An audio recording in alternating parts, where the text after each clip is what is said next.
kamu berdua ngerokok. Aku enggak sih. Tapi aku pakai motor gitu kan. Itu kan sama aja. Ada perannya ada. Peran-peran itu yang harusnya diperdalam gitu. Halo teman-teman yang ada di saluran Bergibah, jumpa lagi dengan kami di Bergibah Podcast, karena perjumpaan itu kunci. Teman-teman yang di studio sehat? Sehat. Alhamdulillah. Ya, teman-teman, di Bergibah episode kali ini kami akan membicarakan satu tulisan dari Saras Dewi, seorang pengajar filsafat di Universitas Indonesia. Nah, tulisannya itu dimuat di kompas.id di tanggal 28 Agustus 2021. Nah, tulisan ini berjudul Tarian Penolak Katastrofe. Tulisan ini menarik sih buat kami untuk digibah karena kritis menyampaikan permasalahan seiring dengan adanya perubahan iklim. Analisis yang disampaikan oleh Mbak Saras Dewi, Ibu Saras Dewi mengenai perubahan iklim itu berasal dari pembacaannya terhadap laporan lembaga di panel antar pemerintah tentang perubahan iklim atau Intergovernmental Panel on Climate Change or IPCC. Benar ya, Lur ya? Maaf ya kalau salah sebut. Menurut tulisan itu, laporan IPCC dibuat dengan cara mengolah 14.000 makalah ilmiah dari penelitian empiris yang dilakukan selama 3 tahun terakhir.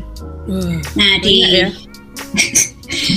14.000 loh, 14.000 tuh maksudnya sekian itu kan kayak representatif banget gitu loh tulisannya, berarti laporan IPCC berarti kayaknya.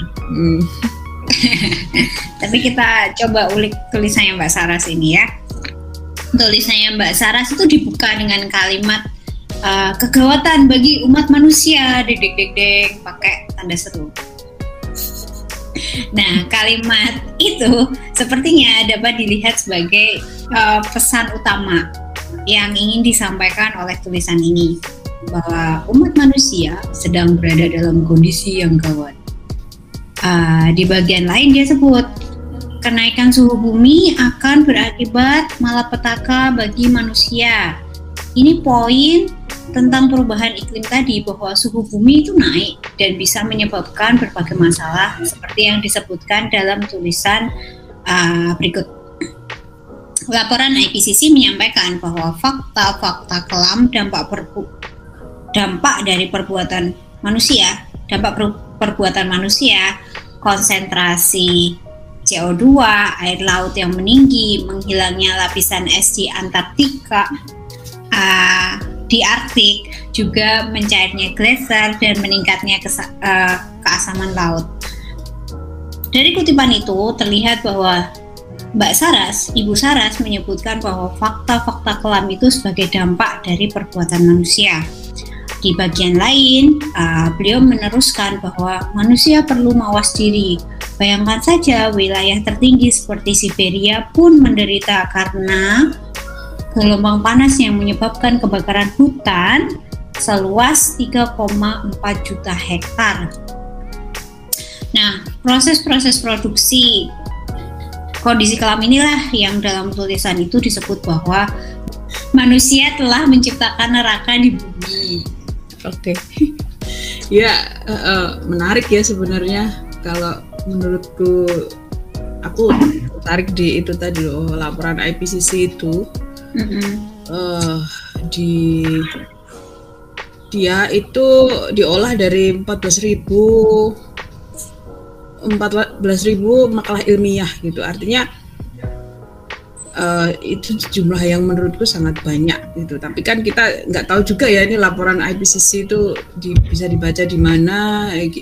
Ya kita belum membaca. Tapi kalau yang mau kita gibah ini tulisannya Ibu Saras Dewi yang di Kompas ya. Kebetulan ini juga beredar di medsos-medsos di berbentuk gambar JPEG gitu, foto dari tulisan itu. Kalau benar laporannya IPCC itu seperti yang ditulis oleh Ibu Saras di Kompas, maka nanti gibahan ini juga bisa ditujukan ke IPCC gitu ya. Tapi yang pasti kita menggibah tulisannya Ibu Saras gitu. Nah, apa namanya? Tadi itu kan dibilang ya. Yang pertama adalah soal siapa yang berperan menciptakan apa yang disebut oleh Bu Saras tadi sebagai neraka di bumi. Tadi kan manusia telah menciptakan neraka di bumi gitu. Nah, dia bilang manusia ya. Maksudnya iya benar manusia gitu. Kita semua tahu yang bikin onar ini kan manusia gitu. Tapi kalau itu diperdalam seperti ya kita sering lah menggibah-gibah seperti ini ya, maksudnya kayaknya itu nggak pas, kurang tepat gitu. Maksudnya ini manusia yang mana gitu. Manusia itu kan banyak. Di dunia ini manusia itu nggak semuanya jadi buruh, atau manusia nggak semuanya jadi tukang sapu, jadi guru, jadi ada macam-macam manusia ini. Ngapain aja gitu kan berbeda-beda yang dilakukan, aktivitasnya macam-macam. Nah ini tidak dipilah oleh Ibu Saras gitu. Jadi aku, kamu dan semua misalnya kayak konglomerat itu pengusaha itu sama gitu. Nah ini jadi nggak jelas gitu siapa yang menciptakan neraka di bumi itu siapa, aku apa kamu apa siapa gitu. Nah sebenarnya ada tulisan yang agak sedikit lebih jelas gitu dari opininya Ibu Saras Dewi. Itu ada liputan oleh Faisal Irfani di tirto.id, itu berjudul Krisis Iklim (2) Ulah penguasa yang akibatnya ditanggung kita semua. Itu judulnya itu. Nanti kita bagi screenshotnya. Nah di tulisannya Faisal Irfani itu dia bilang seperti aku baca ya, yang poin yang penting gitu. Seperti ini, Sekjen PBB Antonio Guterres pernah berujar bahwa tidak ada satupun negara yang dapat kebal efek krisis iklim. Ia menambahkan, meski demikian yang miskin dan rentan adalah kelompok yang paling menderita. Pernyataan tersebut tidak keliru. Benar bahwa orang-orang semakin terpinggirkan dari mulai warga utara Jakarta, pesisir pantai utara, Jawa hingga Amazon. Tapi pernyataan tersebut kurang lengkap. Semestinya juga disebutkan siapa yang menyebabkan ini semua terjadi. Dalam hal ini, pendekatan kritis tentang kelas sosial membantu, alih-alih menunjuk seluruh umat manusia sebagai pelaku seperti yang muncul dari pendekatan alam Malthusian.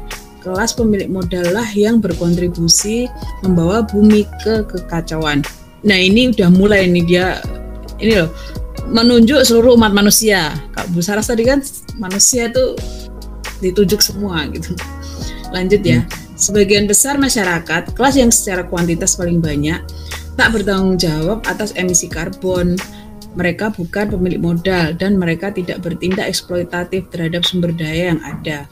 Faktanya, penyumbang emisi terbesar yang jadi pangkal memburuknya krisis iklim ialah perusahaan ekstraktif skala besar serta negara-negara utara di bawah gelembung kapitalisme. Mereka senantiasa bergerak mencari keuntungan. Nah itu di sini liputannya, ini kan liputan kan ya, liputan Faisal Irfani ini lebih terang daripada tadi itu tulisannya Ibu Saras. Ini nggak membandingkan, cuma maksudnya alangkah baiknya kalau Bu Saras juga baca ini gitu. Jadi dalam hal ini tuh merujuk ke tulisannya Faisal tadi, bisa dibilang Ibu Saras nih tulisannya ya menganut Malthusian gitu. Semua manusia sama gitu perannya. Tapi artinya dengan mengatakan itu kita itu nggak sedang bilang bahwa yang bukan korporasi ini nggak punya peran gitu, nggak punya peran dalam menyebabkan perubahan iklim gitu. Misalnya kayak aku, kamu itu kan juga berperan juga. Kamu berdua ngerokok, aku enggak sih, tapi aku pakai motor gitu kan, itu kan sama aja. Terus aku masih pakai minyak goreng, terus itu kelapa sawit, ya gitu-gitulah, masih sama. Ada perannya ada. Cuma yang kita mau sebut di sini itu peran-peran itu yang harusnya diperdalam gitu. Peranku, peranmu, atau peran Ibu Saras atau mungkin Faisal itu tidak sama dengan konglomerat yang misalnya membabat hutan untuk ditanami sawit atau menyebabkan gundul hutan kemudian dibakar terus entah ditanami apa. Terus beda juga dengan korporasi besar yang hasil asapnya banyak, penambang itu beda gitu loh sama aku gitu. Peran manusia di belahan bumi utara itu kalau menurut Faisal tadi kan tidak sama dengan peran manusia di belahan bumi selatan gitu, beda. Jadi manusia dalam produksi risiko bencana itu nggak tunggal, nggak homogen gitu. Ada yang mengeruk untung yang besar, tapi ada yang enggak gitu. Maksudnya ada yang menanggung keuntungan dari produksi risiko bencana yang berlangsung. Itu sih aku lihatnya. Ya, aku sepakat dengan poinmu itu, melihat bahwa manusia tidak tunggal dalam proses bagaimana momen-momen seperti perubahan iklim tercipta. Tulisan Sarah itu aku baru lihat. Tulisan Mbak Saras itu kalau nggak salah keluar 28 Agustus ya 2001. Sementara tulisan Faisal Irfani itu 30 Agustus 2021. Jadi kelihatannya 2 hari lebih duluan tulisan ya Mbak Saras di Kompas itu. Ya, kemudian aku ingin melakukan ingin menetralisasi sedikit. Aku rasa kita sedang membandingkan, tapi kan kalau kita nyusun skripsi itu ada namanya review literatur kan. Ya, aku rasa kalau kita melihatnya dalam kerangka sebut saja agak ilmiah, apa yang sedang kita lakukan adalah mereview. Membicarakan substansi sebuah tulisan, kemudian memperlihatkan kelemahannya, membicarakan substansi tulisan lain, memperlihatkan di mana mereka bisa saling bertaut idenya, kira-kira gitu kan. Jadi ada terminologi review literatur dalam langkah-langkah nyusun skripsi misalnya. Dan aku pingin nambah satu poin. Kalau kamu tadi bicara soal bagaimana bencana atau risiko itu diproduksi, saya pingin bicara kompartemen lain dalam rangkaian risiko itu, yaitu dampaknya. Karena saya merasa ketika membaca tulisan Mbak Saras itu nggak tahu ya, mungkin harus saya baca ulang, tapi setidaknya setelah 1-2 kali lebih saya baca tulisan itu, saya menangkap dia memiliki perspektif yang sama tentang dampak itu, bahwa manusia itu homogen. Itu misalnya dia bisa dilihat dari frase yang udah dikutip di atas tadi, bahwa kegawatan bagi umat manusia, ya kan? Di sini lagi-lagi manusia tuh kayak diperlakukan homogen gitu. Apakah kegawatan ini sama bagi semua orang? Seperti yang seolah-olah terlihat demikian dalam tulisan Saras. Aku rasa kok enggak begitu. Ya, misalnya aku bisa bertahu lebih dalam dengan tulisan Saras itu dengan mengambil contoh yang dia sampaikan. Air laut yang meninggi, ini kan masalah yang banyak keluar sekarang di media ya, di liputan atau di tangan orang di media sosial. Kita bisa ambil contoh kawasan utara Jawa Tengah, Pantura itu. Terlepas dari berbagai kawasan utara Pantura itu kan dikenal rawan terhadap risiko rob, yaitu air laut yang datang ke daratan itu banjir kan. Terlepas dari berbagai penyebab banjir rob di kawasan pesisir utara Pulau Jawa atau bagian tengah, Jawa bagian tengah, dan seberapa besar masing-masing faktor penyebab itu berkontribusi bagi terjadinya rob, seperti yang pernah kita gibah dulu waktu mengobrolin film Watchdog dan Greenpeace yang berjudul Tenggelam dalam Dialog. Ada satu hal yang jelas, bahwa permukaan air laut memang relatif ya naik terhadap daratan utara Pulau Jawa bagian tengah itu, dan kenaikan relatif muka air laut ini meningkatkan risiko rob di kawasan utara yang kalau saya agak familiar Jawa bagian tengah atau Jawa Tengah, Semarang, Demak, dan seterusnya. Namun bagaimana orang mengalaminya? Ini maksudku yang tidak dibuka atau diperdalam dalam tulisan Saras, dan ada kecenderungan dia melihat manusia itu homogen dalam hal dampak risiko. Saya bisa ceritakan kasus di Semarang. Ini perspektif ini saya dapat dari bercakap-cakap dengan beberapa orang di Semarang. Ya, orang yang punya uang dan yang tak punya uang itu menjalani risiko rob itu secara berbeda. Orang yang punya uang itu misalnya dia bisa pindah ke bagian atas kota, karena Semarang ini kan ada atas ada bawah itu. Iya. Ya, misalnya ke atas dia bisa pindah ke Gunung Pati atau Meteseh atau Banyumanik. Kalau dia punya uang membeli atau membangun rumah di kawasan atas tadi itu. Sementara saya juga sering dengar bahwa tiadanya uang atau terikatnya orang dengan mata pencaharian seperti yang berhubungan dengan laut adalah alasan-alasan yang membuat orang tetap bertahan di bagian utara yang rawan terkena rob itu, meskipun mereka mengalami rob berkali-kali. Ini maksudku dampak dari soal air laut yang meninggi itu tidak sama bagi semua orang atau semua manusia. Jadi kegawatan bagi umat manusia tuh kelihatannya perlu dibuka juga, bahwa yang disebut umat manusia di situ tuh juga berlapis-lapis, bertingkat, berkelompok-kelompok gitu. Nah, mengapa tulisan Saras Dewi tidak masuk ke permasalahan ketimpangan baik dalam proses produksi risiko maupun dampaknya itu? Ya, kalau saya diperbolehkan membangun hipotesis atau sebut saja dugaan, yang pertama barangkali dia pengetahuannya tidak benar-benar fokus mengulik ketimpangan itu. Dia mungkin tahu, tapi karena tidak benar-benar fokus, dia tidak bisa menunjukkan secara eksplisit kan? Iya. Karena kalau kita beda, kalau kita tahu dan fokus, itu menurutku dampaknya dalam ekspresi kita akan sangat beda. Nah, mungkin dia tahu tapi tidak benar-benar mengulik itu lebih fokus. Itu yang pertama dugaannya. Yang kedua, bisa jadi, tapi ini satu dua ini makanya hipotesis kan. Kalau Saras merasa nggak pas, dia bisa tambah hipotesis atau bisa keluarkan argumentasi lain kenapa itu nggak muncul kalau dia sepakat dengan jalan cerita obrolan ini. Yang kedua tadi itu, jangan-jangan dia mau cari aman dengan tidak menunjuk hidung siapa yang berperan besar dalam misalnya itu produksi risiko banjir yang semakin meningkat itu.